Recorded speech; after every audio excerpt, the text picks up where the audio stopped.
What's going on? My name's Mitch. I'm a DP. We're doing a flight 8, shooting a 3-camera podcast, 2 people, host and a guest. I want to show you what's in the bags, so let's get into it. All right, this is the Think Tank bag. I think this is like the XT or the XL. It's the bigger one that's supposed to be better for domestic flights. They make a smaller one more for international travel. I've got 2 XLR cables, and then I've got my color checker in the front. So here's what we're working with. 3 camera setup. We've got 3 FX30s. They already have their plates on them. For our B and C cams, we're using Sigma 24-70 2.8 lenses. And we've got an ND filter for each of these. We've got the, what is this? The Sigma 10-18 for our wide angle shot. So that's cameras, lenses. Now if we go to audio, bring in 2 of the Shure SM7DBs. Headphones, we've got Sony headphones, so I'll be able to listen along. Or power, we're gonna have batteries in the cameras. We're also gonna power off of 2 of the small rig 99 watt V mounts. And then we're also going to have a 50 watt. So we got 2 of the new Amaran Ray 120Cs. One thing I don't like is they have this proprietary mount. So I actually have a quarter 20 mount. This is from Ulanzi. And then a couple other things. We got chargers, NPF charger, Sony charger, SD cards. We got USB cables for powering V mounts to cameras, headphone extension, Pelican 1615. This is what we're actually going to check. I have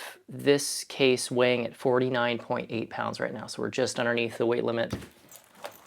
Okay, power cables for both the Amaran lights, 3 15-foot stingers, power strip, 2 soft boxes.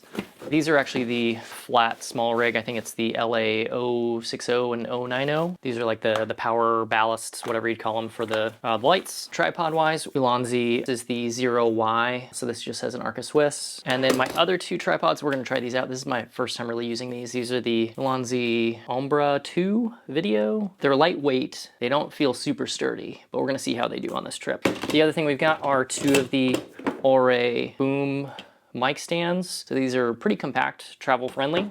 And then for my 2 lights, these are Matthews reverse stands. As far as up top, we've got the grids for both the soft boxes. We've got our mounting for the lights. This is that Ulanzi mount I was talking about. So it has a little quarter 20 plate, and then this has a little locking bit on here. So I can tilt the light and put it directly on a light stand. I'm gonna be doing still photography as well. So this is the A1 Mark II with the Tamron 35-150. Love this lens. This is also a great backup just in case I need it. Audio is gonna be running into the Zoom F3, but I have a Rode Wireless Pro that I haven't shown, but it'll be in the Think Tank bag just in case I have an issue with any of the wired mics. Okay, we got some extra Sony batteries, hard drives. We're gonna be backing things up, some extra batteries. Got a little small rig tool. Got the Hollyland transmitter. My plan is to transmit through HDMI to one iPad and then have another one hooked up to the Sony monitor control. I thought about bringing a splitter where I could see all 3 in like a quad view, but I just didn't want to have to bring too much gear. Ugh. I'm gonna just set everything up, run the cameras for a little bit, and see if there's anything that I forgot because I'm flying out tonight and the shoot's tomorrow. I need to make sure I'm not leaving anything behind. Hi. I just did a quick run through, set all my gear up, set up lights. I didn't set up my wireless transmitters or iPads and stuff because I don't want to have to recharge them.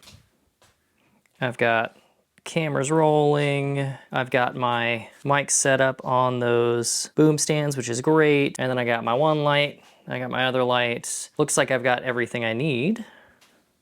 And I've tested audio, made sure my file formats are kind of where I want them to be in the cameras. And I'm getting audio from those mics to my Zoom F3, and then I'm running out of that into my A cam, which is great. Okay, everything seems to be working. I think I've accounted for all the cables, batteries, everything that I'm gonna need. I'm excited. I think it's gonna be a good shoot. I've had to fly for work before, but I've never actually had to travel with like all the gear. You know, normally it's like I've got a backpack with a camera or something in it, but this is where I was really bringing lights, cameras, audio, and we're renting a space that we booked through Peerspace. We're actually going to be going to Minneapolis on this trip, which should be pretty fun. This was an evening departure, which as I'm pulling into this garage, I actually got a notification that we were leaving from a different terminal. So I ended up having to drive around for a while. We were supposed to depart at 9:15, but the nature of flying right now is we didn't actually leave until like, I don't know, 11 p.m. From DFW because our flight attendants got rebooked to a different flight for some reason. But anyways, we made it there. It was a late night. Got up fresh in the morning. That's the Minnesota Twins target field. We were staying right next door to them. And here's the space. So I found this on PeerSpace. This is like a production company owns it, but they also rent it out for other productions. So it ended up working out well because I liked they had some extra gear just in case I needed it. A lot of this was coming in. I had a plan for what I was looking for. We wanted a table. We wanted 2 chairs. We got some chair options. So my client, the host, prefers to have a table so he can kind of set his iPad during the podcast and have something to lean on. I think it's a little bit more comfortable than just having 2 chairs. So here I am. I kind of got a general idea of my framing, wheeled some of those backdrops around to try to hide some of the clutter and stuff in the space. As far as those tripods go, the ones on the left and the right, my only downside with those is that the legs are just a little weak. They've got a little too much flex in them. I don't know if you just saw, as you put weight onto it, the feet will actually slide apart. So I almost would recommend not extending the legs all the way. I need to test them out a little bit more. But they did a good job of holding just a mirrorless camera with a lens on it, as long as you don't touch it while it's rolling. Having both of these lights really helped to be able to control just the lighting. The time of day that we were filming was the afternoon, but it was overcast. Now I'm sitting at the desk. I've got lighting and I think framing kind of how I want it. I've got one iPad connected to my wide camera, so I can kind of control my stuff with the monitoring control app.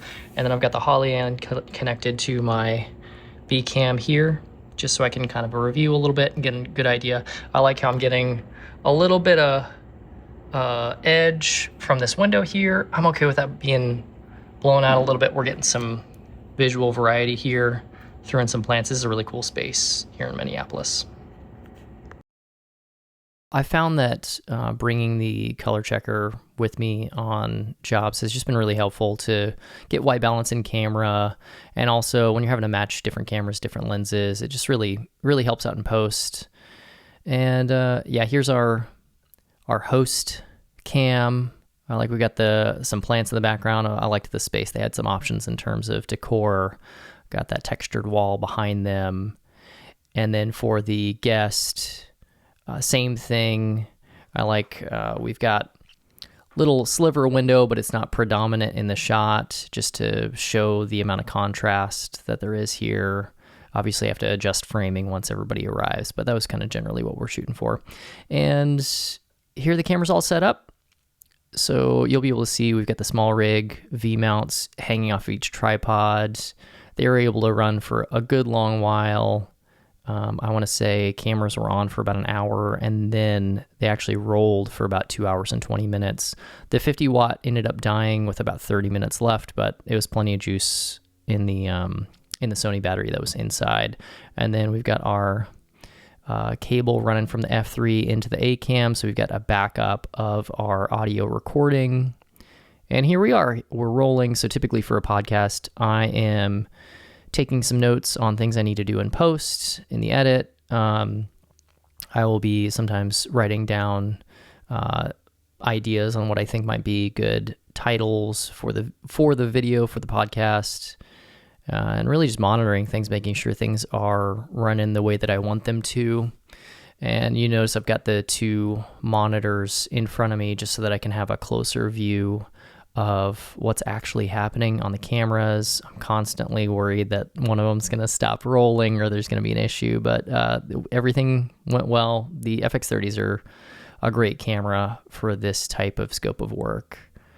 And in terms of lensing, those Sigma 24-70 lenses, I feel like they're excellent, especially in a space like this where you can have a bit of depth behind the subject.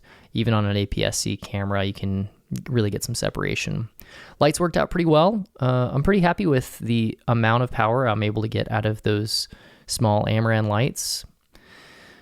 And here's my workstation, just trying to stay hydrated, trying to keep all my things in order.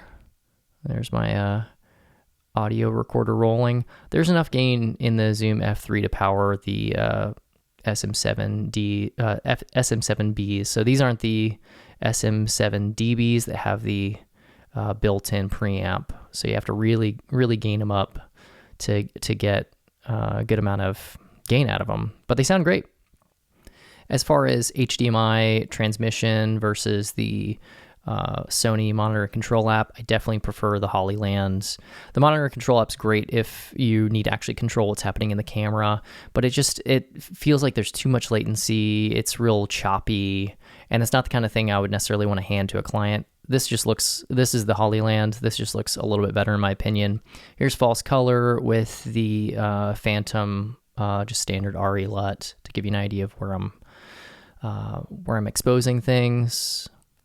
I'm also doing still photography throughout during the podcast, so getting some smiling faces, them having good interactions, just have some images for them to use for their marketing the podcast, as well as it's something nice to be able to give to the guest after the fact. That's like, hey, here's some images. You can use these however you want. Something to incentivize the good experience of having taken the time to be on the podcast, because a lot of times with these podcasts, these people are taking time out of their day, time out of their work day, making their own content to come make content with someone else. And it's a really nice, gesture to say, okay, I'll take a couple hours and sit down with you and chat with whatever you want to chat about. Now I'm just going to show you just some quick frames. This is just throwing a LUT on it. I'm probably gonna have to crop some of these in just a tiny bit, because I think I've got a little light in the top left edge of the shot on the wide shot. But I'm happy with the way things turned out. I really try to prioritize the single shots. So these where we've got some depth, we're typically going to live on these single cam shots more than we'll show the wide. The wide's more just to have some context, or if they're both chatting together at the same time, reacting quickly. But for the most part, we're probably going to live on this shot with the host and then this shot with the guest. And I like the way I've got my lights feathered out a little bit, so we're getting a little bit of edge on either their shoulders and their hairline, well, for her hairline, but then also it's filling in, giving a little bit of a catch light in both their eyes as well. So I'm pretty happy with the way that turned out. Here's just an example of one of the still images I would typically take at the end of a podcast, just like, hey guys, look to the camera, pose them just a teeny tiny bit, so they have, something to remember the day, remember the shoot. And here we're heading out from the loft, heading back to the hotel, getting things charged up, because we went to Minnesota, and one of my client's business partners also lives in this area. So the next day we filmed just some ads, a few different variations on some social content that they needed. So again, here I am bringing in my white card, and here's them together. So we did some deliverables that were more horizontal, and had them kind of bantering back and forth a little bit.